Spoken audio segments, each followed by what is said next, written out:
The Elddis Evolution CV80 offers a 4-berth, 4-belted motorhome with sleeping arrangements within the elevating roof and the rear of the vehicle. To operate the roof into its elevated position, firstly release the locking mechanism by pressing the electric switch located behind the passenger seat.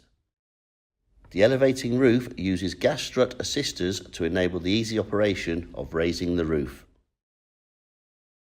A ladder is supplied to gain access into the roof area, which is secured in the 2 locators shown.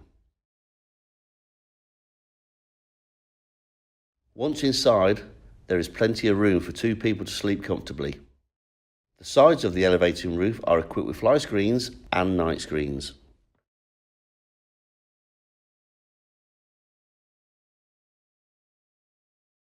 To lower the roof, simply pull down on the 2 roof straps.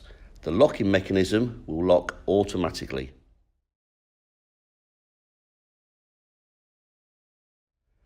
To complete the sleeping arrangement, the rear lounge area converts into a large double bed by simply using the seating cushions.